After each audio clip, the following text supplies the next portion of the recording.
আমি অভি। এবার ইন্টার পরীক্ষা দিয়েছি। পরীক্ষার পর বিরাট ছুটি চলছে, তাই অবসর কাটানোর জন্য আমার এক চাচার কিন্ডারগার্টেন স্কুলে খণ্ডকালীন শিক্ষকদের চাকরি নিয়েছি। স্কুল আমাদের গ্রাম থেকে প্রায় 3 কিলোমিটার দূরে। আমার বাইক আছে, তা দিয়ে স্কুলে যাতায়াত করি। সাধারণত ইচ্ছার বসে স্কুলে চাকরি করা।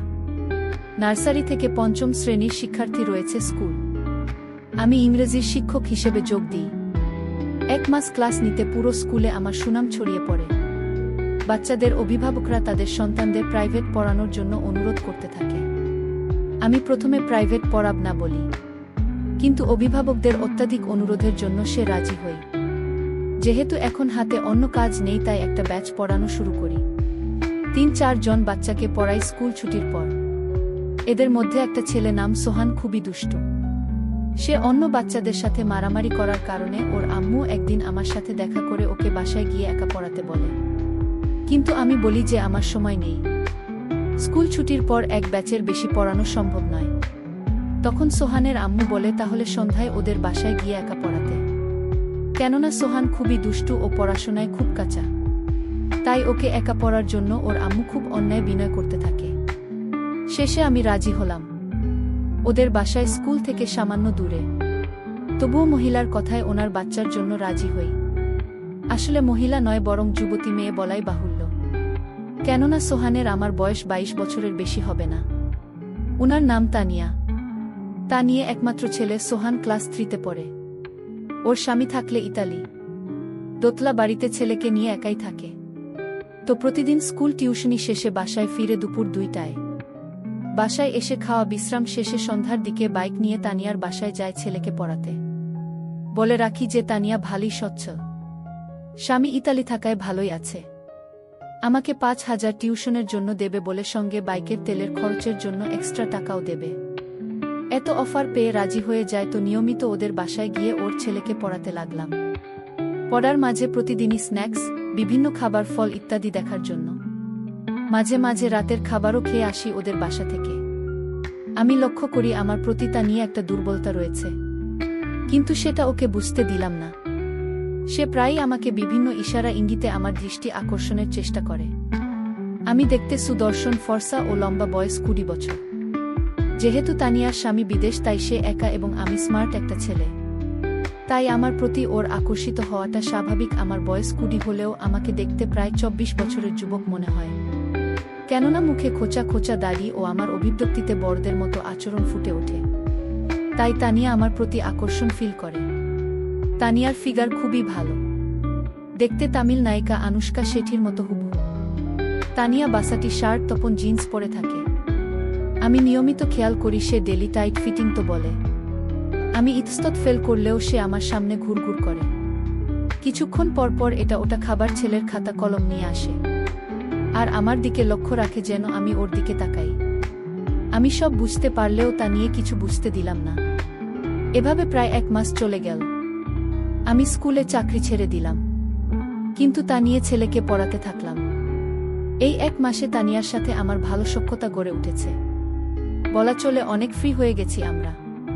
তানিয়াকে আমি ভাবি বলে সম্বোধন করি। প্রতিদিনই ওর ছেলেকে হোমওয়ার্ক করতে দিয়ে ওর সাথে কথাবার্তা বলি। 1 ঘন্টার প্রাইভেটে 2-2.5 ঘন্টা থাকি ওদের বাসায়। বিভিন্ন বিষয় নিয়ে তানিয়ার সাথে কথাবার্তা বলি।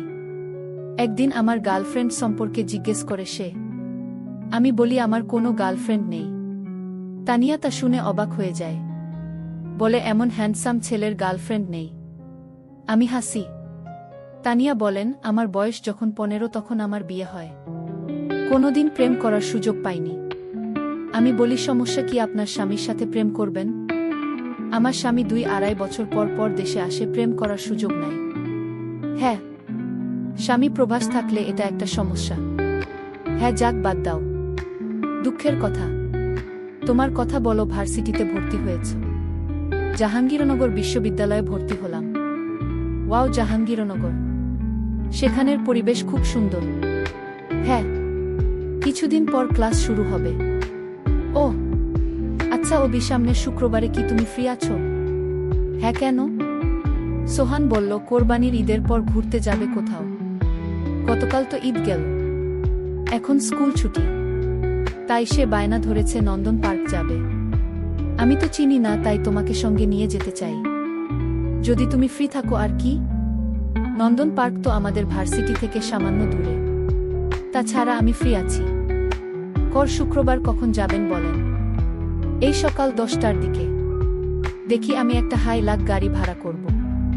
তুমি সকালে চলে এসো, আমিও সোহান রেডি থাকব। ওকে। শুক্রবার সকালে তানিয়ার বাসায় যায়। গিয়ে দেখি সোহান বাড়ির সামনে গাড়িতে উঠে তার আম্মুকে ডাকছে আসার জন্য। আমি সোহান কেবলি পিচ্ছি, তোমার আম্মু কই? সে বলে রড ইট আছে। আমি বলি তুমি গাড়িতে গান শোন, আমি তোমার আম্মুকে নিয়ে আসি। আমি বাসায় ঢুকে দোতলায় তানিয়ার রুমে ঢুকে পড়ে একটা অ্যাম্ব্রোসের মুহূর্তের মধ্যে পুড়ে যায়। রুমে ঢুকেই দেখি তানিয়া শর্ট জিন্স পরে আয়নার সামনে দাঁড়িয়ে। এমন সময় আমি ঢুকে পড়ি, আসে আয়নায় আমায় দেখে ফেলে। অভি, আই অ্যাম সরি ভাবি, আমি দরজায় নক করতে ভুলে গেছিলাম, কিছু মনে করবেন না। আমি বাইরে দাঁড়ালাম। আমি দ্রুত বাইরে চলে গেলাম। ভেতর থেকে তানিয়া ডাকল আমায়, অভি ভেতরে এসো, একটু প্রয়োজন। তানিয়ার কথায় ভেতরে ঢুকে দেখি একই অবস্থা। সে আয়নার সামনে দাঁড়িয়ে হুক লাগাতে পারছে না, সবই আমার হুক লাগাতে পারছে না। একটু কাজটা করে দেবেন প্লিজ। আমি চোখ বন্ধ করে কাজটা করতে চাই। না, চোখ খোলা রেখো। No problem. কাজটা করে দিয়ে আমি চলে যেতে লাগলাম। তানিয়া পেছন থেকে হাত ধরে বসল।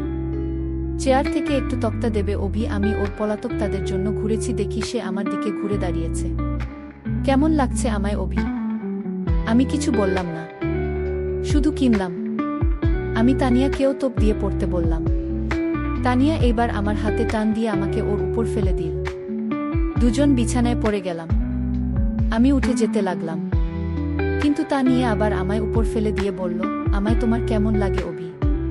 তানিয়া, এসব ঠিক না অভিয়া, লাভ ইউ বলেই তানিয়া আজব কাজ কারবার শুরু করে দিল।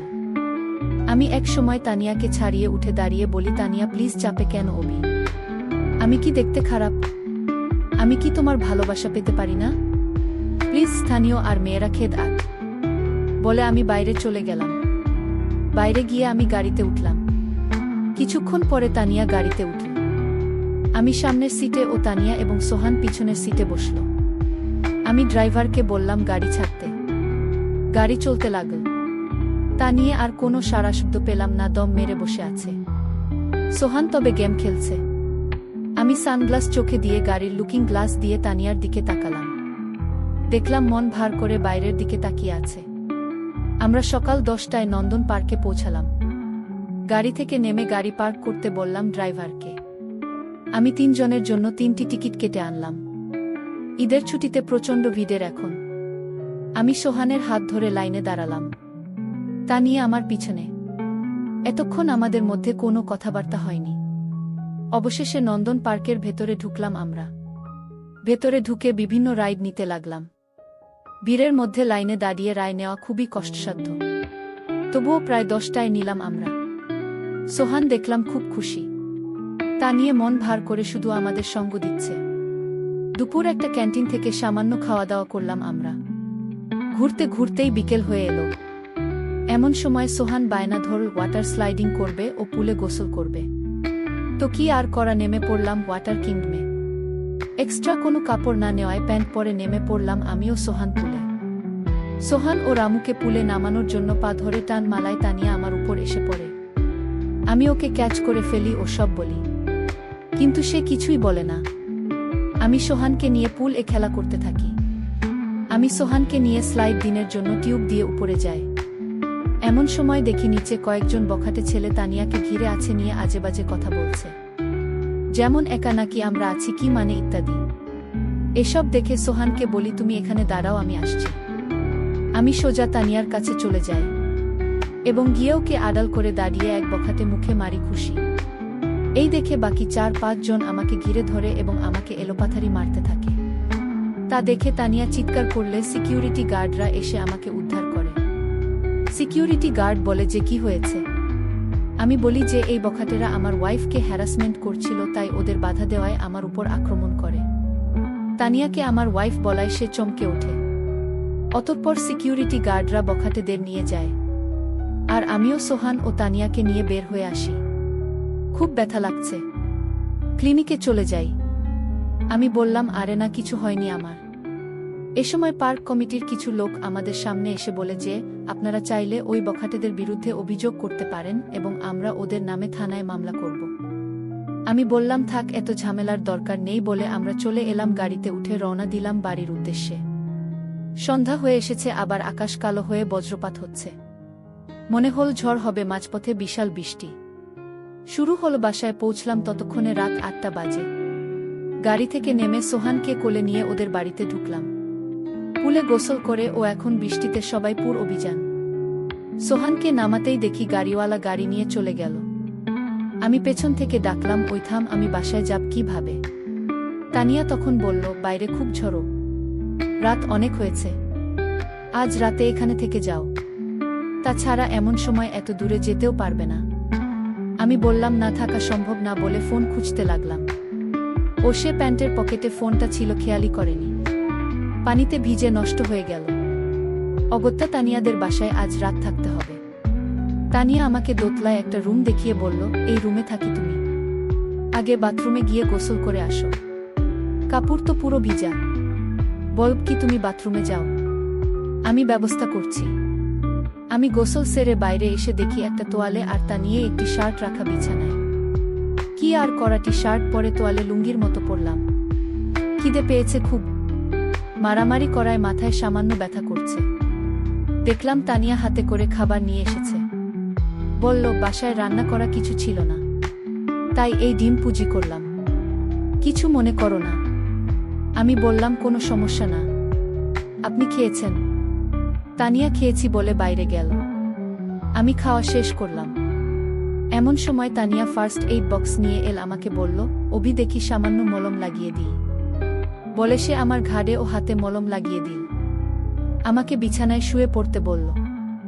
আমি বিছানায় শুয়ে পড়লাম। সোহান ঘুমিয়ে পড়েছে। তানিয়া বলল, কিছু মনে না করলে তোমার মাথায় ম্যাসাজ করে দিই। আমি ঘাড় নাড়লাম। তানিয়া আমার ঘাড় ম্যাসাজ করতে লাগল। রবি সকালের ঘটনার জন্য সরি। আমি চুপ রইলাম। মনে কিছু নিয়ে না অভি। আমি একাকী থাকতে থাকতে অসহ্য যন্ত্রণায় ভুগছিলাম, তাই তোমাকে দেখে নিজেকে কন্ট্রোল করতে পারিনি। সর্দি, ইটস ওকে। আমিও তোমাকে সবার সামনে আমার ওয়াইফ বলে ফেলেছি। I am so. তুমি তো আমাকে বাঁচানোর জন্যই সব করেছ। আইনজীবী নিয়ে আর কথা শেষ হওয়ার আগেই বিদ্যুৎ চলে গেল। পুরো ঘর অন্ধকার হয়ে গেল। আমি বিছানায় শুয়ে, তানিয়া আমার মাথার পাশে বসা। বাইরে প্রচণ্ড বৃষ্টি হচ্ছে। এমন সময় প্রকাণ্ড এক বজ্রপাত হল। তানিয়ার সঙ্গে সঙ্গে আমাকে জাগতে ধরল। বজ্রপাত থামলে তানিয়া আমাকে ছেড়ে দিল। বলল, আমি মোমবাতি নিয়ে আসি। তানিয়া মোমবাতি আনতে গেল আর আমি তানিয়ার কথা চিন্তা করতে লাগলাম। যুবতী একটা মেয়ে, 24 বছর বয়স, বিয়ের পর থেকে স্বামী বিদেশ, 2 বছর পর পর দেখা হয়। স্বাভাবিকভাবেই ভয়াবহ ও সুখী জীবন পার করছেন। তার বাসনা আছে। আমি কি তাকে একটু সুখ দিতে পারি না? সে বিবাহিতা, তবু তার ভালোবাসার অধিকার আছে। আমার প্রতি তার একটা দুর্বলতা আছে। সে তো আমায় বলেছে যে সে আমায় ভালোবাসে। আমি কি তাকে একটু ভালোবাসা দিতে পারব না? ভাবতে ভাবতে তানিয়া মোমবাতি নিয়ে টেবিলে রাখল। আমি বিছানা ছেড়ে দাঁড়ালাম। তানিয়া, তোমাকে একটা কথা বলতে চাই। কি বল? I love you. আমার কথা শুনে তানিয়া হতবিহ্বল হয়ে গেল। সত্যি? আমি তানিয়ার সামনে এগিয়ে এলাম। আমার দুহাত দিয়ে ওর মুখে ধরে বললাম, হ্যাঁ, সত্যি আমি তোমাকে ভালোবেসে ফেলেছি। আর ওয়েস্টার্ন লবিং এটা শুনেই তানিয়া বলল, আই নিড না, বলে তানিয়া আমাকে বিছানায় ফেলে দিল। বাইরে তখন প্রচণ্ড